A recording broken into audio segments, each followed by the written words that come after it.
This is the Jamaica Information Service, the voice of Jamaica. You're inside Jamaica Magazine.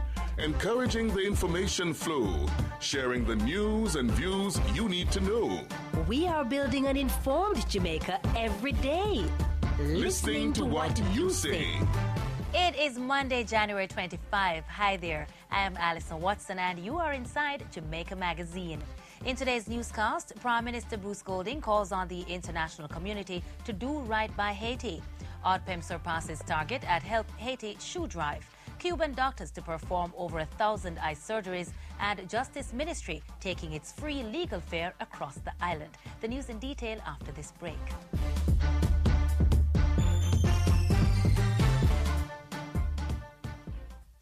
January 26 is the deadline for exchanging your domestic bonds under the Jamaica Debt Exchange Program.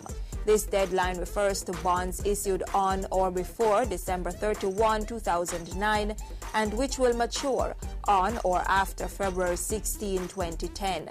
For more information, please call the Ministry of Finance at 932-5400 or City Finance Limited at 936-3245. A public service announcement from the Jamaica Information Service.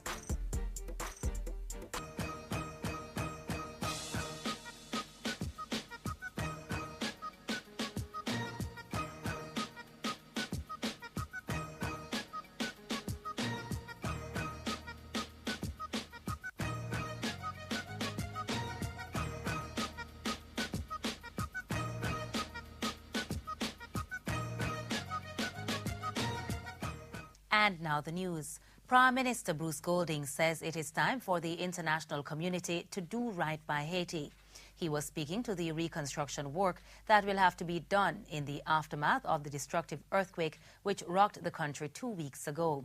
Mr. Golding says while the world focuses on bringing immediate aid to Haiti, it should not make the mistake of walking away when things appear to be returning to some semblance of normalcy.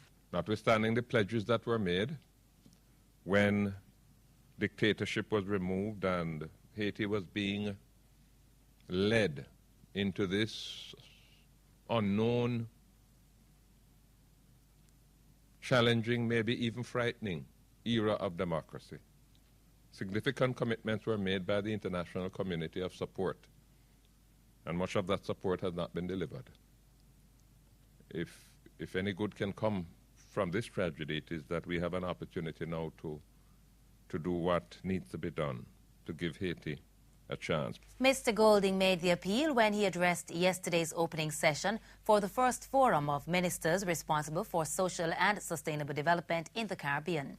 The three-day forum is the first of its kind in the Caribbean. It has been organized by the Ministry of Youth, Sport and Culture and the United Nations Educational, Scientific and Cultural Organization, UNESCO. The event wraps up tomorrow. It is being held under the theme Social Development Strategies for the Caribbean Youth in the context of the economic crisis.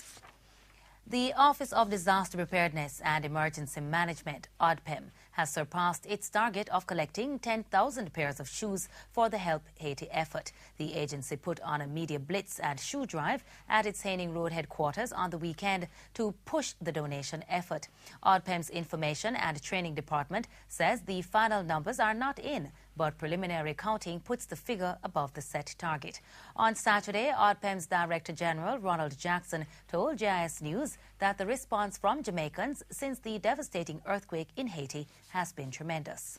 People coming in and volunteering, people coming in and giving of their self, money, clothing, etc. It's been magnificent, and I couldn't ask for more from the people of Jamaica. They have shown that volunteerism is not dead.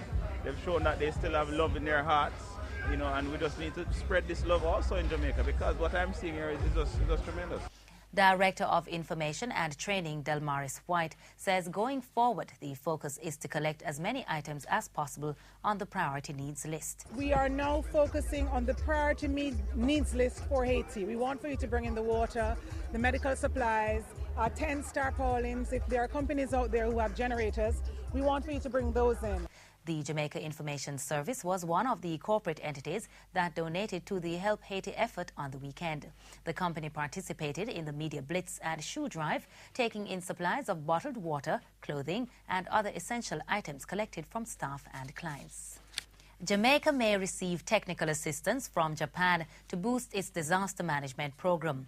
A team from the Japan International Cooperation Agency, JICA, wrapped up 3 days of meetings on the weekend with key disaster management agencies. The JICA experts were in the island to assess Jamaica's disaster management program and determine the level of technical assistance that can be offered by the Japanese government. We can all appreciate how timely this mission is in the face of the current disaster which is now facing Haiti. And given the vulnerability of our region to natural disasters. Another JICA mission is in the island to evaluate the progress of the ongoing Kingston Metropolitan Area Water Supply Project and the new Kingston Sewerage Development Project. Minister of Finance Audley Shaw has reiterated the importance of public support in the government's efforts to fix Jamaica's economy. Mr. Shaw notes that the government's medium-term plan, which was crafted by the Golding administration, aims to do things differently, but he says it needs the backing of every Jamaican. We want Jamaicans all over the country and all over the world to be aware of our path of economic commitments towards achieving sustainable growth and development. For too long we have been slipping and sliding, drifting virtually like a hemless vessel, doing things that were unsustainable for the past 10 years. For 7 out of those 10 years, our total debt servicing costs on the budget, that is for interest payments and amortization, for the past 7 out of the past 10 years, total debt servicing has exceeded the total revenue and grants in the country. In the meantime, Minister Shaw says Jamaicans need to become more aware of money matters. In a very real sense, the economic debacle facing Jamaica is in part due to a profound ignorance of basic economic facts and figures amongst our citizens. Financial literacy education is therefore important to both the financial security of individuals and the nation as a whole. The minister was speaking at the launch of the Financial Literary Education Program for the Caribbean held in Kingston on Friday. The main purpose of the program is to help Caribbean people to get financially fit. The idea is to stimulate Caribbean people from all social strata to take control of their financial well-being, to establish and achieve personal financial goals, and to build financial security. And as we all know, this is a long-term goal. To do this, the public and everyone needs to understand the fundamentals of budgeting, banking, saving, and investment, and also contingency and retirement planning, and the what-ifs. To learn how you can get financially fit, visit www.financialliteracycaribbean.com. More than 1,000 Jamaicans who are awaiting corrective eye surgeries will finally have these operations performed. The surgeries are to be performed at the new ophthalmology center at the St. Joseph's Hospital in Kingston, which opens this Wednesday. A 15-member Cuban medical team will carry out the procedures. Director of Health Services, Planning and Integration in the Ministry of Health, Dr. Denise Duncan Goff, says during the first 3 months of operation, doctors at the facility will be working to clear the backlog. Focus will be placed on patients with conditions such as cataracts, pterygium and diabetic retinopathy. We have a big backlog of patients to clear. After we've cleared those 1,000 and plus patients, we will then review the diseases and conditions that we deal with. Dr. Duncan Goff spoke to JIS News following a tour of the ophthalmology center recently. The project is part of the Jamaica-Cuba Eye Care program. Through it, Jamaican and other CARICOM patients will receive well-needed eye care services free of cost. The center will allow for the treatment of 5,000 patients per year.